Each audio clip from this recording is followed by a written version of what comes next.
खूनी दुल्हन। आरती और विकास अपने माँ बाप के साथ दिल्ली में रहते हैं। जर्नलिस्ट होने की वजह से विकास को बहुत बार काम के लिए देर रात तक ऑफिस में रहना पड़ता है, जिस पर ज्यादातर आरती जाग कर उसका इंतजार करती रहती है। इसी तरह एक रात आरती विकास का इंतजार करते हुए घर की बालकनी में खड़ी होती है। इनकी जॉब तो जैसे मेरी सौतन बन गई है। मुझसे ज्यादा उसी के साथ टाइम स्पेंड करते हैं और हम यहाँ इंतजार करते हुए मर जाएं। अपने आप से ये सब बोलते हुए आरती की नजर मोहल्ले के कोने वाले घर पर पड़ती है, जिसकी लाइट्स ऑन देखकर वो हैरान रह जाती है। ये इस घर की लाइट्स कैसे ऑन हो सकती है?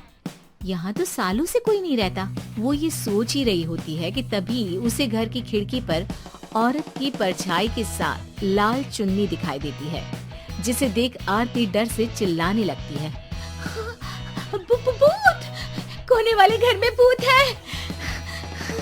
आरती की आवाज सुन उसके घर वालों के साथ मोहल्ले के लोग भी अपनी बालकनी में निकल आते हैं। अरे क्या हुआ? आधी रात में बावरों की तरह क्यों चिल्ला रही है? भूत! वहाँ भूत है। आरती की बात से सब उस घर की तरफ देखने लगते हैं, लेकिन वहाँ कुछ नहीं होता। भाभी जी, लगता है आपने सपना देखा होगा। मैं बालकनी में खड़ी होकर सोऊंगी क्या? बता रही हूँ, अपनी आंखों से देखा है। घर की लाइट्स ऑन थी और वहाँ किसी का साया भी था। अरे तुम अक्सर विकास भैया के इंतजार में देर रात तक जागती हो ना? क्या पता नींद पूरी नहीं होने की वजह से कोई भ्रम हुआ हो। मोहल्ले के सब लोग और आरती के सास ससुर उसे समझा ही रहे होते हैं कि अचानक उसी घर से किसी औरत के गाने की आवाज सुनाई देती है।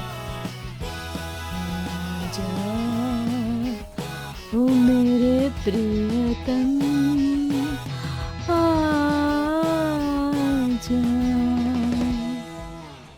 आवाज सुन सब हैरानी और कंफ्यूजन से उस घर की तरफ देखने लगते हैं कि तभी उन्हें लाल जोड़े में औरत का साया वहाँ दिखता है, जिसे देख पूरा मोहल्ला सकते में आ जाता है। अरे ये तो कोई दुल्हन है। अरे नहीं नहीं, भूत नहीं है। अरे फिर तो पक्का तेरी दुल्हन है। अरे नहीं नहीं, वो तो मायके गई है। हद है, पहले इससे निपट ले, बाद में इस पर डिस्कशन कर लेना। बड़ा भ्रम बोल रहे थे ना, अब फटी ना सबकी। और नहीं नहीं, मैं किसी से नहीं डरता भाभी जी। भूत जैसा कुछ नहीं होता। या तो इस घर के मालिक यहाँ आ गए हैं, या फिर किसी ने खाली घर देख कर कब्जा कर लिया है। हमें वहाँ जाकर देखना चाहिए। बात में लॉजिक मानकर सब बाहर इकट्ठा हो जाते हैं कि तभी विकास भी वहाँ पहुँच जाता है। क्या बात है? इतनी रात को पूरा मोहल्ला यहाँ कैसे?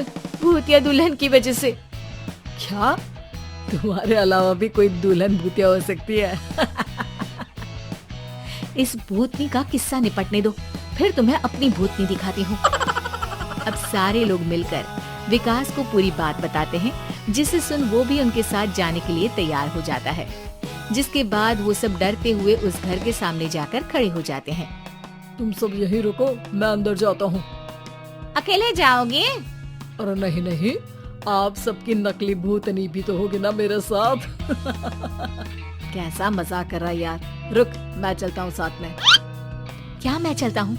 ये क्या गोवा घूमने जा रहे हैं जो मैं भी साथ चलता हूँ? कहीं नहीं जाओगे तुम, यहीं मेरे पास खड़े रहो। बहू, सिचुएशन समझो। हाँ, घर जाकर सुना लेना। हे भगवान, मम्मी तुम किसकी मम्मी हो? ओ, इन्हें सब कुछ अभी करना है क्या? नहीं, यहाँ पंचायत बिठा देते हैं आपके परिवार के लिए। इस पर मामला शांत करके अब वो लोग इधर उधर से घर के अंदर झांकने की कोशिश करते हैं। उन्हें घर के अंदर लाल जोड़ा, सिंदूर और मंगलसूत्र के साथ चारों तरफ खून बिखरा हुआ दिखता है। इसे देखकर सबकी हवाइयां उड़ जाती है। भाई ये सब क्या है? अब तो मुझे भी डर लग रहा है। आ गए मरने, अब तुम्हें मुझसे कौन बचाएगा? उस नजारे के साथ सोने पर सुहागे की तरफ भूतनी की आवाज सुन वो सब तुरंत वहाँ से भाग खड़े होते हैं। ये सब क्या था? अब हम क्या करेंगे? हमारे मोहल्ले में भूतनी आ गई जो सबको मारना चाहती है। ओ भाभी जी, मैं फिर बोल रहा हूँ, भूतनी जैसा कुछ नहीं होता। मुझे तो पक्का यकीन है कि यहाँ किसी गलत इंसान ने गलत काम करने के लिए कब्जा कर लिया है और लोगों को घर से दूर रखने के लिए ये सब कर रहा है। तुम इतने यकीन के साथ कैसे बोल सकते हो? फिल्मों में ऐसे ही तो दिखाते हैं। हे भगवान, ये फिल्म नहीं, ये रियल लाइफ है। हमें शांति से कुछ सोचना चाहिए। सब हमारे घर चलो। सब आरती के घर में इकट्ठा हो जाते हैं। रात भर आधी नींद और बिल्कुल ना चल रहे दिमाग के साथ सब सॉल्यूशन सोचने की बहुत कोशिश करते हैं, लेकिन कुछ नहीं होता। इसी तरह सुबह हो जाती है। ऐसे कोई भी उपाय नहीं निकलेगा। सब पूरी रात के थके हुए हैं। घर जाओ, थोड़ा आराम कर, फ्रेश होकर फिर आ जाना। उसके बाद सोचते हैं कुछ। डरे सहमे लोग जैसे ही अपने घर जाने लगते हैं, तभी विकास को उस घर में कोई हरकत नजर आती है, जिस पर वो किसी को कुछ बताए बिना चुपचाप वहाँ पहुँच जाता है और कुछ देर बाद घर आकर सबको दोबारा इकट्ठा कर उस घर के पीछे वाले खिड़की पर ले जाता है। विकास, क्या खेल लगा रखा है? ये कोई मजाक नहीं है। वही तो, मजाक नहीं, बहुत बड़ा मजाक है। अंदर देखो। जैसे ही सब उस खिड़की से अंदर देखते हैं तो उनकी आंखें खुली की खुली रह जाती है। मूवी की शूटिंग?